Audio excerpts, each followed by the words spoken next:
उसने बस इतना कहा कि अब हम साथ नहीं रह सकते। वो गया, पर मेरे भीतर का एक हिस्सा भी अपने साथ ले गया। आपने कभी किसी को इतना चाहा कि खुद को भी भूल गए? कभी महसूस किया है कि हर रिश्ता जो आप पूरी सच्चाई से निभाते हैं, आखिर में आपको ही थका देता है, आपको ही तोड़ देता है, और आप सोचते हैं कि मैं ही क्यों बार बार टूटता हूँ? क्या गलती प्यार में थी या उस प्यार में जिसने आपको आप से दूर कर दिया?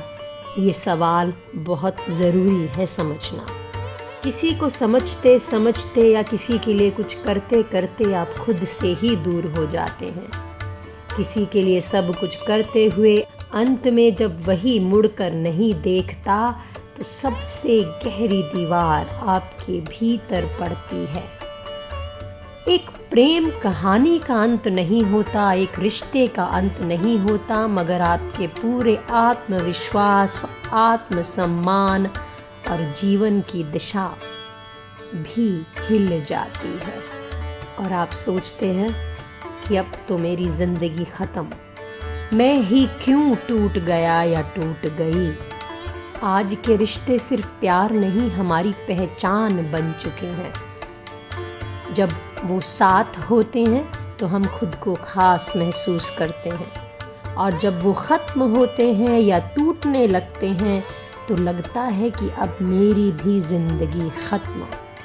क्योंकि आज के रिश्तों में सेल्फ वर्थ, हमने अपनी सेल्फ वर्थ को किसी और की प्रेजेंस में फिक्स कर दिया है, और यही वजह है कि ब्रेकअप के बाद आज के युवा एंजाइटी, डिप्रेशन की तरफ तेज़ी से बढ़ते चले जाते हैं। मनोविज्ञान कहता है जब हम खुद को पूरी तरह किसी और से जोड़ देते हैं और अपनी पहचान, अपना आप का एक वजूद और अपना मूल्य किसी और की पर्सनालिटी या उनके व्यवहार पर टिका देते हैं, तो हम आत्मनिर्भर नहीं, आत्मभ्रष्ट हो जाते हैं।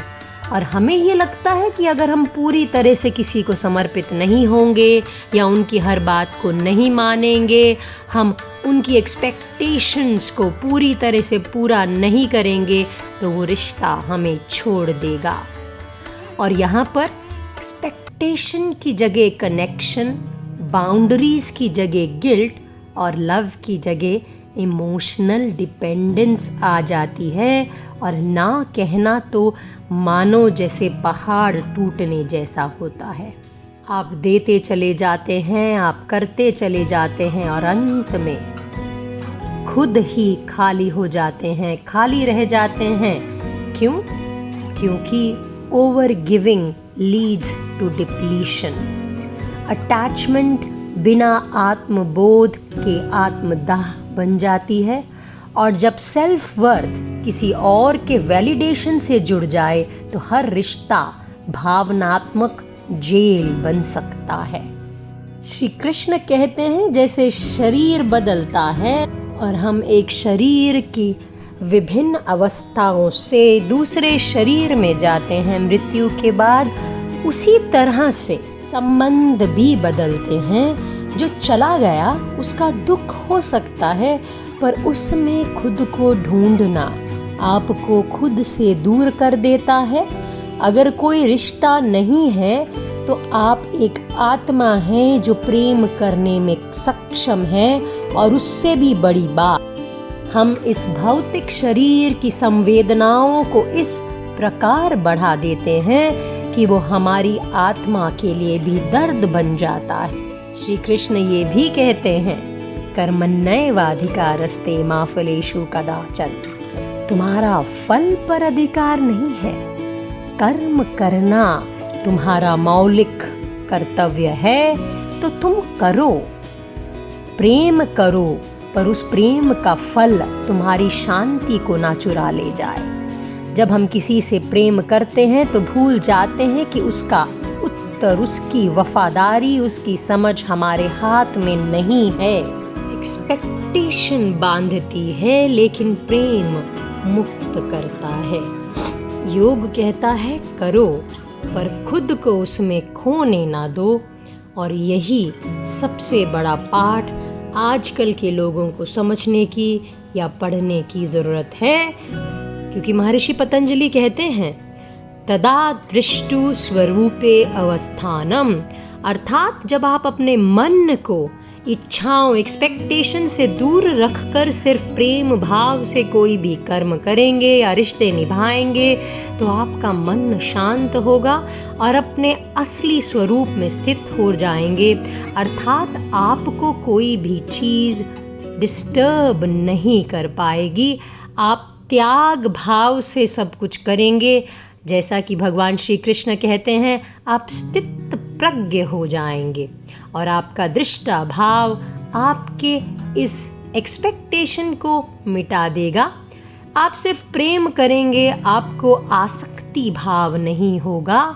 आप किसी से खुद को जोड़ कर नहीं देखेंगे और कोई जब आपको किसी भी तरह की तकलीफ देगा तो आप बिखरेंगे नहीं।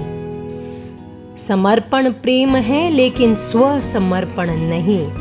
रिश्तों में मैं बनाकर रखना, यहाँ मैं अहंकार नहीं है। मैं अर्थात आपका खुद का स्वरूप बनाकर रखना ही योग है। तो समाधान क्या है कि आप खुद को प्रेम से जोड़ो, मगर खोने मत दो। अपनी बाउंड्रीज बनाओ, क्योंकि वो दीवार नहीं पुल होती हैं। कनेक्शन के लिए प्रेजेंस दो, आइडेंटिटी नहीं। आपका स्वाभिमान जिंदा रहना चाहिए। भगवान श्री कृष्ण कहते हैं उद्धरेत आत्मना आत्मानम नात्मानम अवसादेत आत्मेभि आत्मनो बंधुर आत्मेव रिपुर आत्मनः। तो आइए आज का संकल्प, मैं अब से हर संबंध को निभाऊंगी, पर अपने अस्तित्व को खोए बिना। मैं समर्पण करूंगी, पर आत्मत्याग नहीं। मैं प्रेम करूंगी, मगर पहले खुद से। ओम शांति शांति शांति। हरिओम नमस्कार।